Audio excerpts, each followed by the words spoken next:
Hello, ladies and gentlemen. It's a chess show on Pod TV. My name is Sasha Star, and today's guests we have Professor Ken Regan. Welcome to the show, Ken. Thank you very much. It's great to be on again. Nice day here. Great. So it's in my place, and it's always great to have you on the show. And Mhm. also we have Jim Eat from Eat Foundation. Welcome to the show, Jim. Thank you, Sasha. Great to be here. Good Of to see course, you again. we have to start and probably finish with U.S. Championship Open section and ladies section, and that was, in my opinion, probably one of the most exciting tournaments in the last several years. Caruana demonstrated, I would say, dominance in the open field. And in ladies, it was until the last 20 seconds of the tournament. It was very Yes, that's right. I exciting, was watching. Yes. excitement. And well, Ken, what's your takes on this? Well, first of all, the notable clash that sewed up the tournament for Fabiano Caruana was one really between generations.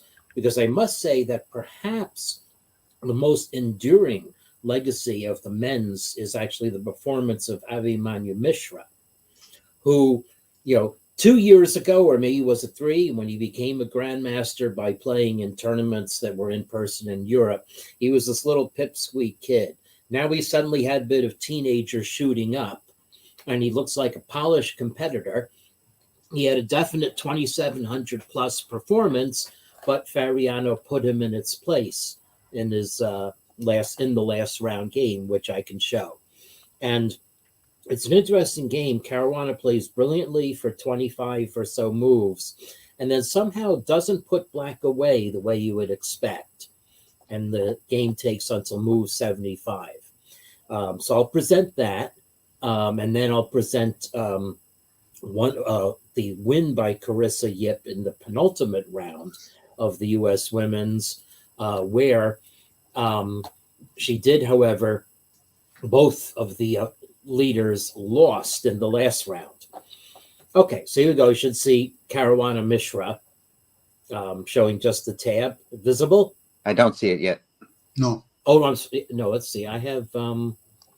Let's see. So maybe something's gone wrong. I'll try stop sharing and then try share. Maybe I'll share the whole machine. Wait, let's go back to this. Okay, so present. Share screen. All right, I'll try the tab again. Share. Is it working? No. No. All right. Now, well, it's working now. Okay. All right. Just lagging a bit then. Hmm. Okay. So Fabiano is white, and Mishra played the Sicilian, which you don't see as much. I mean, the E5 and Gioco Piano seem to be ruling the day. Yeah. But even with the Sicilian, we're not seeing the classical lines as much anymore. We're seeing the Moscow Bishop B5 check and the Rossolimo if black plays Right. Knight C6. So what this does, though, is this often leads to Marazzi bind style formations with white's pawns on E4 and C4, controlling the center. And white also has traded off the light squared bishop, which often gets somewhat blocked by those pawns. Exactly. And then the main thing is white is able to get in the move D4, and now we set up the classic Marazzi bind formation. Now, what's funny about this is that black is going to get something that I always regarded as the achievement of counterplay, forcing white to double pawns with the knight on C3. But Fabiano Caruana shows in this game that it really doesn't matter. Okay, so right now, white guards C3. It's true. Maybe I would have put the bishop on G5 kind of automatically, but so black plays A6. This is very normal. Black will consider playing B5 to challenge white's pawn center, but right now white has 3 pieces on it. Now white is playing B4 to um, start up an attack. And now black starts counterplay. One of black's resources in this position is to exchange pieces and also try to take over the weak dark square on d4. Okay. But here, this is the amazing thing.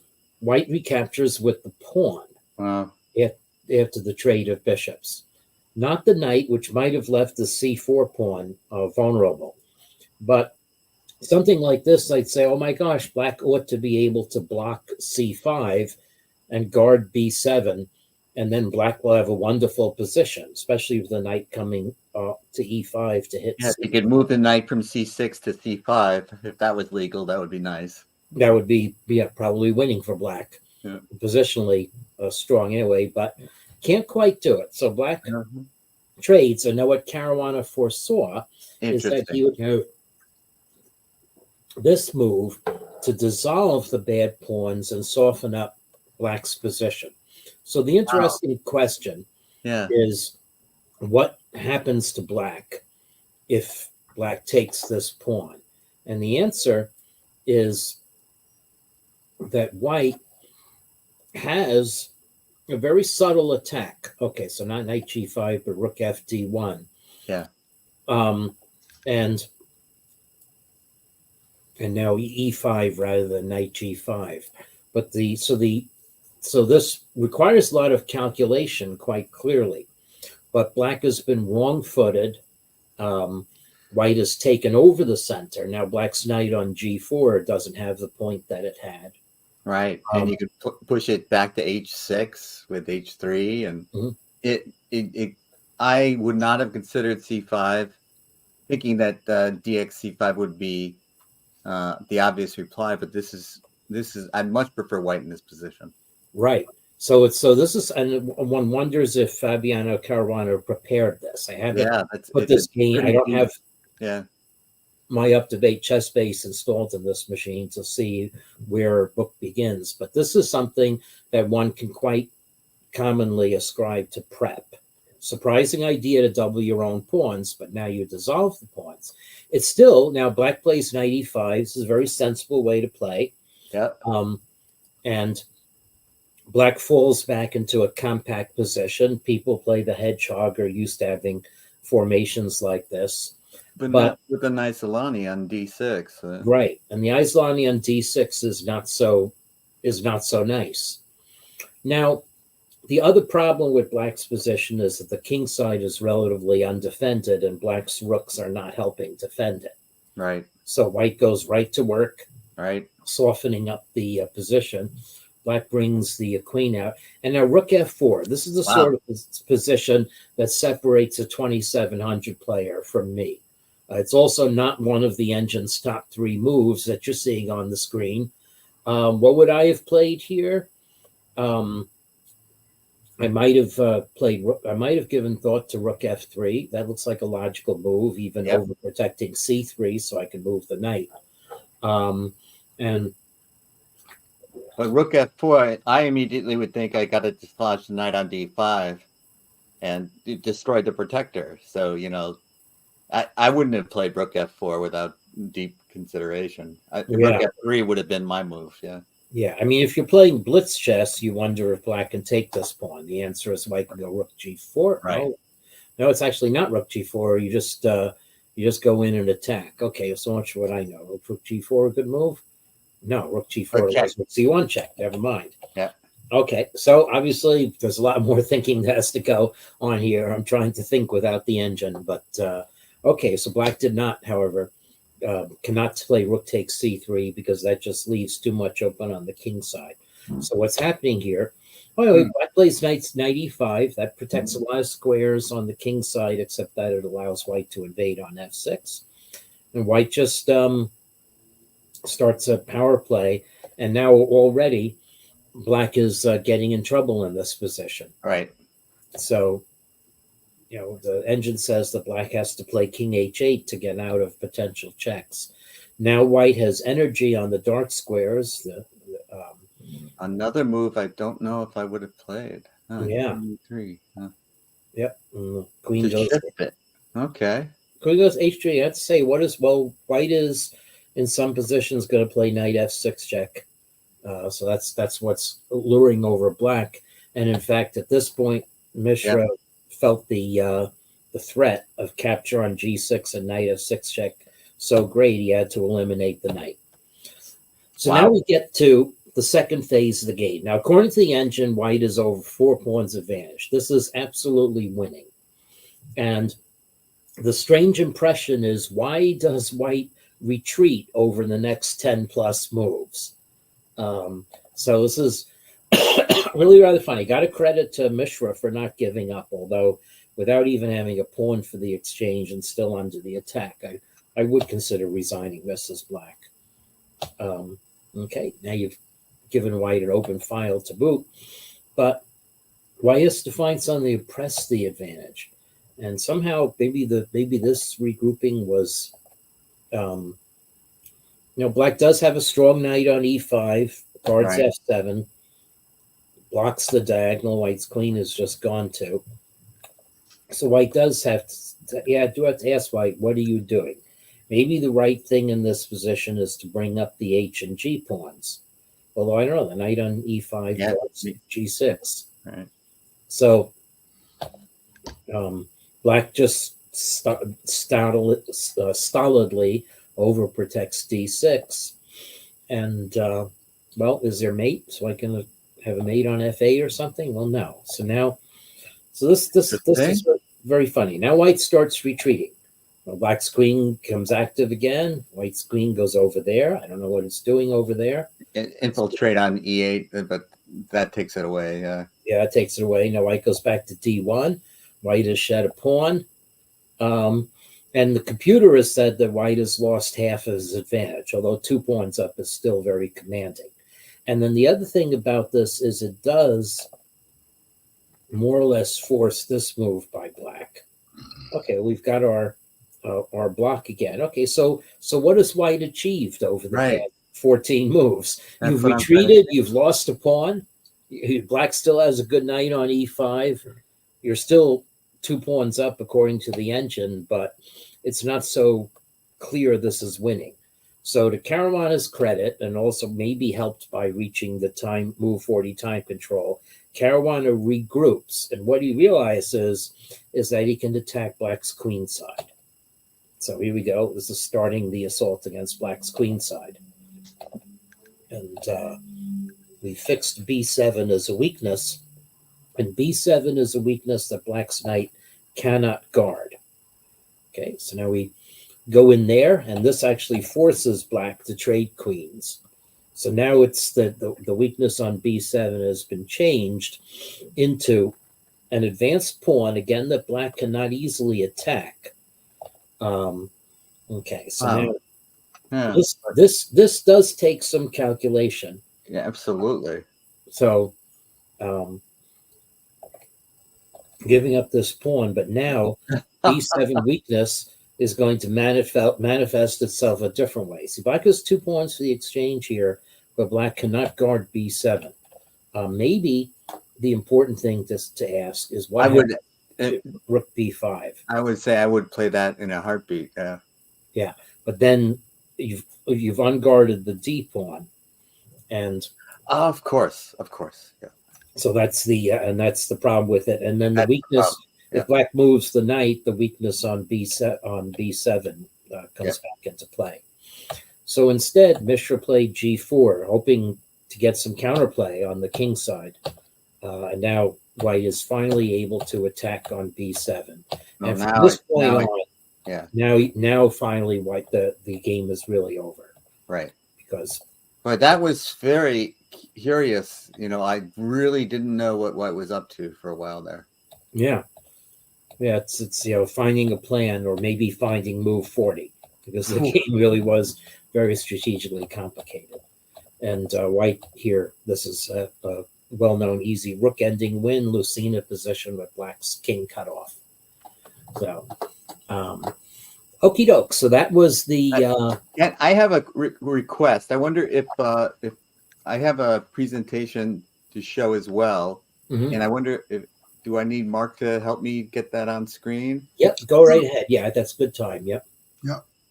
Can I'm sorry. Okay, I just took it down. Let me try again. Window, there it is, and share. Can you see that? You can't. Not yet. Okay. Mm-hmm. I don't know how to get that on screen without Mark's help. Okay. I don't know what to do. So, in any case, you have to click something to highlight. Oh, there it goes. there it is. Okay. Oh. There's Abhimanyu Mishra. Yeah. That's Mishra. A couple of years ago at the U.S. Open with me, Mishra won the first Arthur Award that the Eid Foundation gives, and when he was an international master before he became a grandmaster. He was the youngest international master in the United States. So I'll stop sharing now. But I just wanted to point out that I've been following him for quite a while. And I got to see his dad at that tournament as well. And he said that the Eid Foundation was the first to recognize him. Since then, he's been awarded the Stanford and other recognition, of course. Now he's way beyond me. I can't help him anymore. He's on his own, but he's doing great. And his performance at the U.S. Championship was impressive. Yeah, that's right. And other young players did not do badly. Neiman managed an even score and had some nice games. And the other impressive thing is this was a tournament with 2682 rating average, category 18, up there with the usually larger Soviet championships back in the day. So, can you believe that, Ken? That's amazing.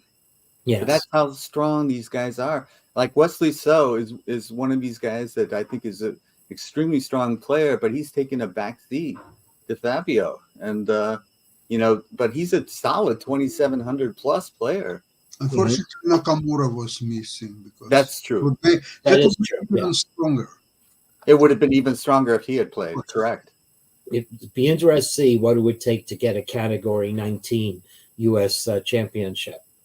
But this had Andrew Tang, who did not play badly. He was rated 2496 as the U.S. junior representative. I'm not sure, but anyway, it was Wesley So, Lanier Dominguez Perez, and Abhimanyu Mishra in a big tie for second place on 6.5 out of 11, +2. And then Hans Niemann and Sam Sevian with and Ray Robeson with an even score, a good mix of Shanklin and Robeson have been on our Olympiad teams. They're strong players, but there's great competition now to make the team. And Ken, I know if you win the U.S. Open, you get seeded into the championship. Oh, that's true too. Yes. I don't think it's the U.S. Junior, but I could be wrong. Okay. Was the U.S. Junior back in the day. That's how I got to play in 1978. Well, maybe it's still true. Yeah. Don't go by me. Yeah. But anyway, in any case, the field is just astoundingly strong. And these are some world championship contenders. These are not just, good players by the standards of the United States. St. Louis has made these players world championship contenders, and so St. Louis is on the world map, not just the U.S. map now. Yeah, that's a good feather in the cap, and I hope that's well understood. Okay, so I'm going to give the ladies their due. Yes, this was exciting. And there's something numerically very interesting to note about the standings of the ladies tournament. Carissa Yip won with 8.5, then Tokira Yonova was second with 8. Alice Lee with 7.5. Again, a great performance by her, and she's Mishra's age. Then Tatiana Abramanian at 7. Then Irina Krush at 6.5. Then we jumped down a whole point to Nazi Paikadze at 5.5. Then Ruyang Yan on 5, and Anna Zatansky on 4.5. And then we finally hit 2 players with the same score. But it was like descending a chromatic musical scale in terms of the numbers of points. But it was not like that for most of the tournament. I'm just looking at the cross table, and there's all zeros and ones. There's so few, half draws. Yes, that's right. Oh, there you are. Yeah. There were 2 rounds where all the men's games were draws, and there were 4 decisive women's games in one of those rounds. Yeah. Look at You that. mentioned a Nazi. How many points did you have finally? Paikadze had 5.5. Yeah. No soup for Nazi.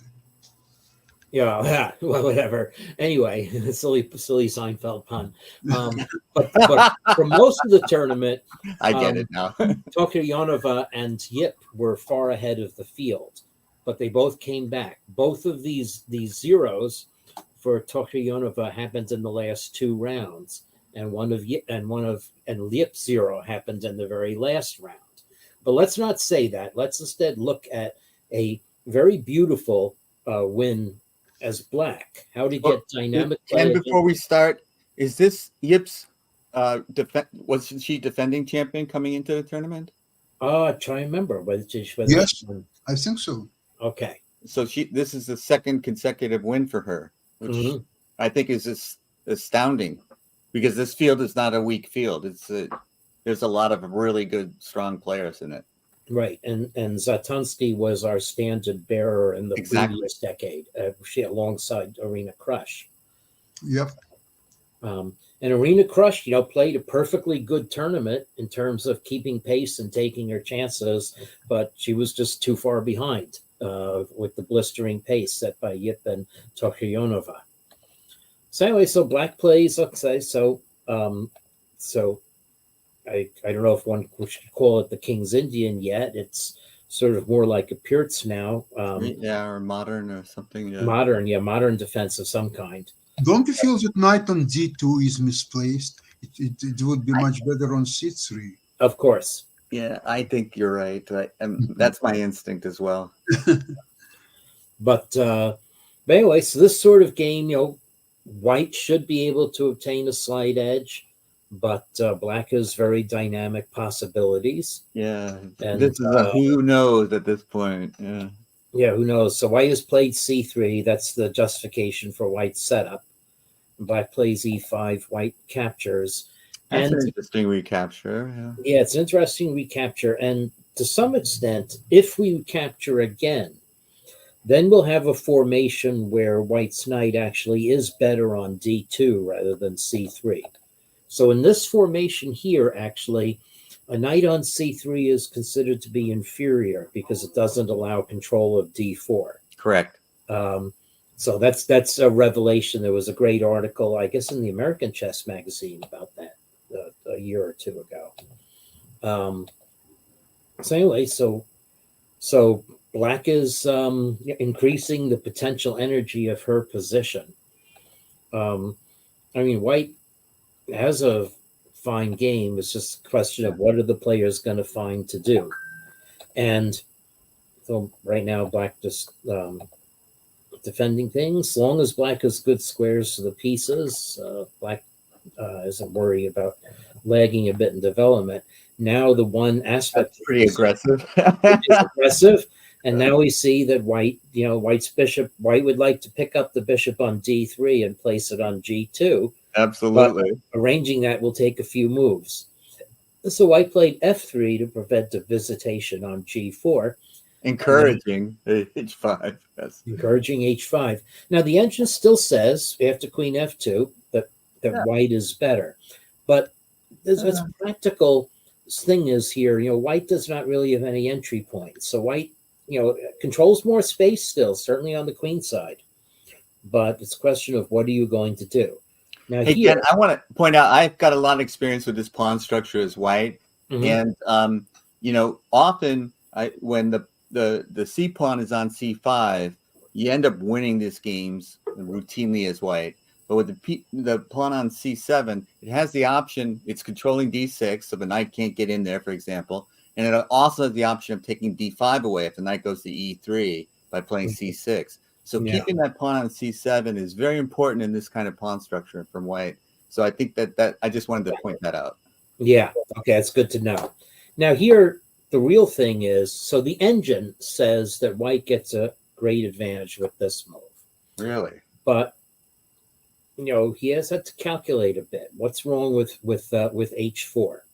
So it turns out that white would be at a disadvantage in this position, except for the resource bishop f1. Yeah. Okay. And kicking the queen out, and then you're able to take the c pawn. Right. But this still needs a lot of calculation. I guess the black can take and play knight h5. It's not so clear. Maybe black can sack the knight and bishop 8 f4 check. Well, this needs a lot of calculation. So maybe it does look like a good move, though. I wonder what Yip had up her sleeve for that. Yeah, well, white played the moves in the opposite order. Okay. And white could have played queen c5. And now what black should do is a move that looks ugly. So I don't understand. Isn't black just losing here? Okay. But apparently not. Apparently this queen side actually isn't attackable very easily. Yeah, can't get at it, right? It does guard some important squares on the d file and Exactly. b5. So maybe you should relocate your bishop from h3 to c1, offering exchange. And if black will play g7 or bishop f8, then you play bishop e3, and I think white is still better. yeah. Yeah, but how you don't? That doesn't help you attack the queenside pawn structure. So. Well, agree. But I agree I with you. I agree with your assessment.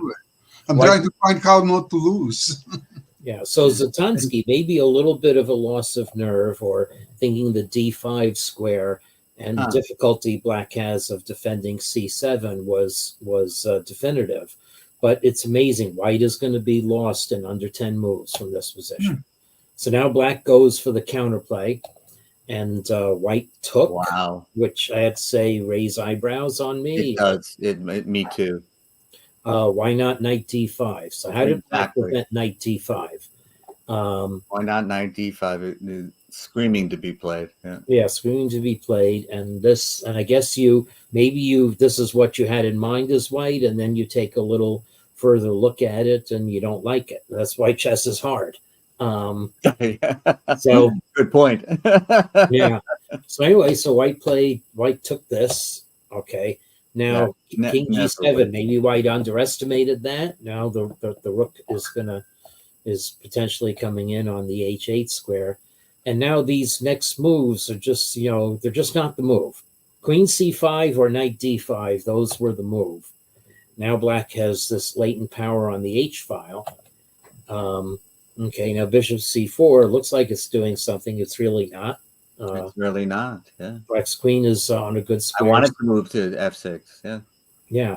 So, white's up a pawn. White has two beautiful looking bishops attacking air in the on the queen side, and now white plays queen c5.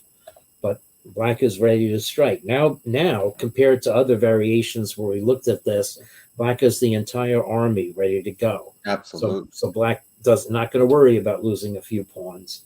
And this may be a desperation move, seems to be trading queens, was not.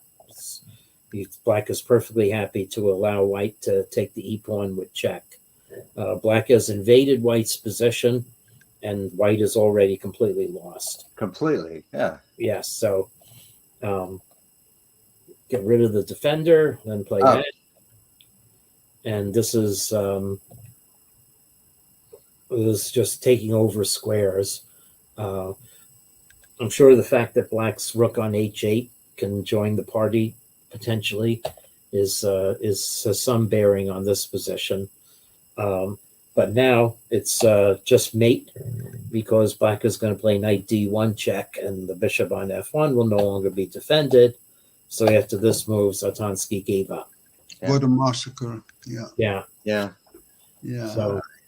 So I was watching all these games, and very nice commentaries. Fantastic. Enterprising play. That's how you win. Yeah. Don't you think that Caruana is becoming a real contender for the world championship? his game is getting stronger and stronger. And he sees so much, and now I think he figured out how to control his nerves because he's not getting in a worse position, spending a lot of time going in a time trouble and all that stuff. He's playing now on a very high level with very, very seldom situations where he loses control of the game. It's in my opinion. Yeah, it'd be interesting to see as a renaissance. I mean, it was almost 10 years ago that he Yeah. was 28-44, third highest rating in history. Hmm. And when he played Carlsen for the World Championship in 2018, he was only 3 ELO points behind, 28-32 to Carlsen's 28-35. But I think he was then shaken by all this candidate tournament in Russia, and when it was delayed for 1 year, and the Nepomniachtchi was in a very good form, or so on. I don't think that even at that time Nepomniachtchi was playing better than Caruana, but the circumstances were heavily against Caruana, unfortunately. But I think the way he's playing now, I think even Carlsen should beware because Carlsen recently started to play A little shakier. Yeah. Yeah. He's losing to some second. Well, Yeah, it's all relative, The but at that Indians. level, yes. Yeah. but people, 200-300 points lower rated. You wouldn't expect these losses. Yeah. You never Yeah. would have in the past. Yeah, I think on a bad day he should draw these players easily, but because he's overconfident and playing. Well, Caruana ran into the Carlsen strategy of just drawing the slow games and then winning in the fast games. And Yeah. But Caruana style is cleaner than Carlsen because Carlsen is a real player's player. He just wants to play a game and outplay you. Well, of course, if he can. And Caruana is playing almost scientific game. His opening preparation is second to none with both black and white, and it's very balanced repertoire. So I think that you know who I get a feeling for, Sasha? You can correct me if this is wrong, but when I watch his games, I feel like I'm looking at Karpov's games. Very controlled, very precise. I never feel like he's out of control of the game. And interestingly enough, Kasparov believes that Carlsen's style is a combination of Karpov and Fischer styles.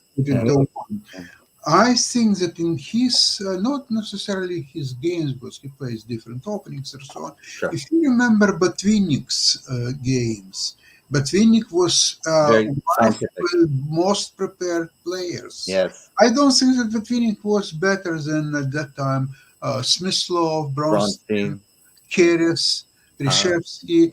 Botvinnik was just the best prepared player. Yeah. His motivation was very strong. Mentally, physically. Yeah. That's right. So that's what Caruana probably is approaching the maximum of Botvinnik's balanced play, very good preparation, very good psychic style.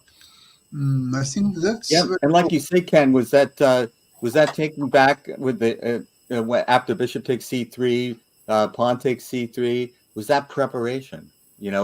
It's a really good question because if it is, then that's really deep preparation. Yes, that is. Yes, that's something. Yeah, which I'd be very curious to know. It does matter to my cheating detection activities to know in certain games how far prep went, even beyond book. I mean, that was certainly the case in Niemann's game against Carlsen a year ago. So, tell me Niemann's result. Do you think is it positive for him, negative, or was it? Was just what you'd expect. I mean, I think I measure him playing right at 2,700 level this past year. Even some of the opens where he didn't do so well. His rating is 2667. He got an even score in a tournament with average rating 2682. His rating performance was therefore exactly midway between his rating and 2,700. So it was about what you would expect. He tried very hard to grind down Lanier Dominguez in a night ending, but the position was just too blocked. On the other hand, as black, he was never in danger of losing that game. So that says something. And has to learn a few things here and there. Yeah. Yeah, he's still relatively young, and Yeah, no, he can improve. Right? right. I think that he should improve to 27, 50, or maybe 70 in the next 2-3 years. Wow. Yeah. He has potential, probably. He does, absolutely. I'm just tipping my hat to the entire U.S. team.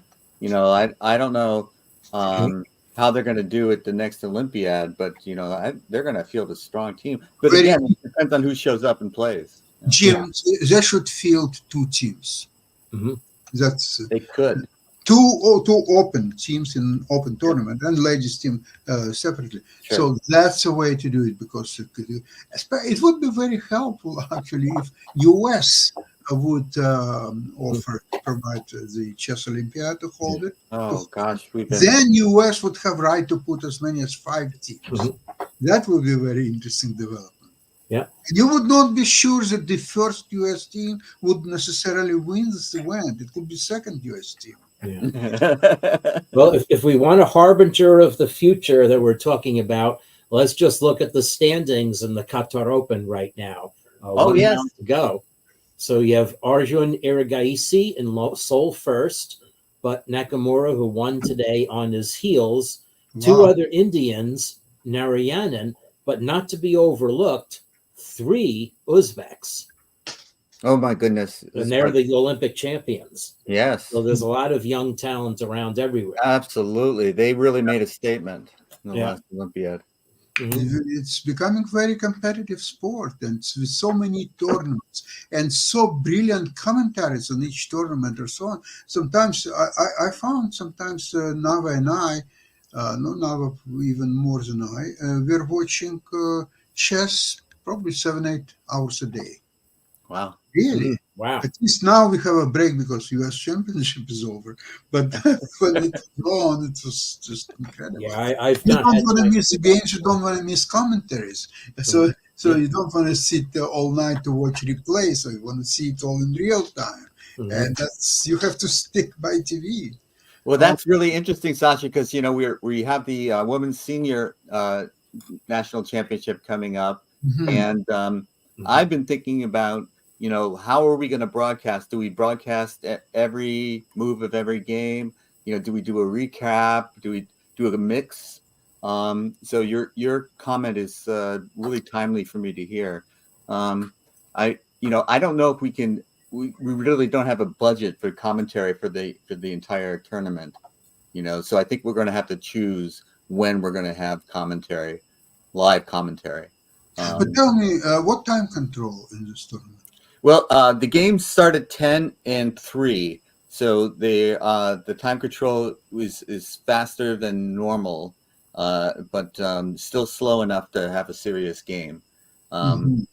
And I've forgotten now. I saw the announcement, but it didn't register because I'm not playing what the time control was. But I know the schedule, which is on Saturday and Sunday it'll be 10 and 3, and the round starting. Well, it's hard to say. If you have tournament with the star players, like major stars, like Nakamura, Carlson, Caruana, and so on, it attracts automatically attention with or without commentaries. Of course, with commentaries, especially on a very high level, in my opinion, the commentaries are becoming so indispensable part of the experience that I would put commentaries on a higher level than the games themselves, because the games themselves, sometimes they could be brilliant games, no question asked. There could be some dull draws, very quick draws or something like that. Although I appreciate what they did in these tournaments, they disallowed draw offers. Okay? Oh.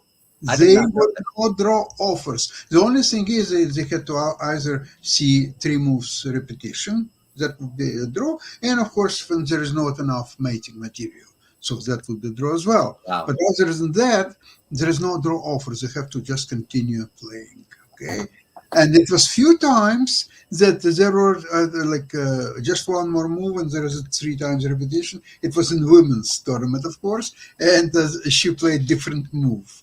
avoiding 3 times competition. So this is a very important part of the experience, spectators' experience, to have commentaries, because if you're lucky, the commentaries themselves can become a show itself. Yes. So it doesn't matter what games are being played and who is leading and so on, but the good commentaries, like ones that we saw, is becoming a very, very interesting experience. I had a conversation with a woman who was working for the Magnus, this company, and she was an IM, and she was, doing the commentary on these games, and I was talking to her about whether or not she wanted to put her energies into becoming a GM, and my argument was, like, your commentaries are worth more than that title. Absolutely. I wasn't sure I was convincing her, but I'd like her to be a GM. So yeah. I think I was half kidding, but there is something to the fact that she was kind of a star on the show all the time. Because a GM title, after all, there are so many 14 years old girls who are all GMs and playing fantastically well. So that hurts my heart. Yeah. It's too bad, yeah. But listen, good luck to them. I would like to thank you both for participating in today's program. I think we had quality time, and I'm looking forward to see you next week, same time, same place. Thank you so much, everybody. Yep. Okay. Bye-bye. Bye-bye. Okay. Right.